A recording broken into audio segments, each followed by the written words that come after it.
कितीही मोठं संकट येऊ द्या, फक्त हे विचार लक्षात ठेवा. कोणाच्या तरी दुःखाचे औषध बनण्याचा प्रयत्न करा. जखमा तर काय कोणीही देतं. कधीकधी विस्तवाच्या चटक्यापेक्षा कठीण परिस्थितीचे चटके जास्त त्रासदायक असतात. बोलून दाखवायचं नाही, फक्त लक्षात ठेवायचं, कारण बोलून वाईट होण्यापेक्षा शांत राहणं केव्हाही चांगलं. काही लोकांना माफ करणं माणसाच्या मनाच्या मोठेपणाचं प्रतीक असतं, परंतु त्याचा अतिरेक झाला तर समोरची व्यक्ती तो त्याचा कमकुवतपणा समजते. खोटेपणाचे मुखवटे घेतलेली माणसं ही कधीच कुणाची नसतात. ती असतात फक्त आणि फक्त त्यांच्यातल्या स्वार्थी आणि लोभी वृत्तीची.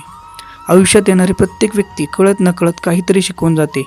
काही कसं वागायचं ते शिकवतात, तर काही कसं जगायचं ते शिकवतात. माणसाला घागर भरून सुख दिलं आणि एक थेंब दुःखाचा दिला तर माणूस सुखाची नाही तर दुःखाची चव सांगत बसतो. घागरभर सुखाला विसरून जातो. कुठल्याही गोष्टीचा शेवट तोपर्यंत होत नाही जोपर्यंत तुम्ही प्रयत्न करणं थांबवत नाही. शिकवण देणारा मोठाच असावा असं काही बंधन नाही, पण शिकणाऱ्याने मात्र काहीही शिकताना लहानच होणं गरजेचं असतं.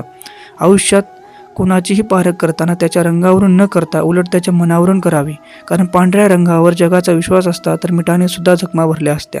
नाती बनवताना अशी बनवा की ती व्यक्ती शेवटच्या श्वासापर्यंत तुमच्या सहवासात राहील, कारण जगात प्रेमाची कमतरता अजिबात नाही. कमतरता आहे तर ती फक्त आणि फक्त नाती निभावण्यासाठी धडपडणाऱ्या खऱ्या व्यक्तींची. नातं सांभाळायचं असेल तर चुका सांभाळून घेण्याची मानसिकता हवी, आणि नातं टिकवायचं असेल तर नको तिथे चुका करण्याची सवय नसावी. तुम्हाला हा व्हिडिओ कसा वाटला ते कमेंट बॉक्समध्ये नक्की कळवा, आणि माझ्या चॅनलला सबस्क्राईब करा आणि व्हिडिओला लाईक करा. धन्यवाद.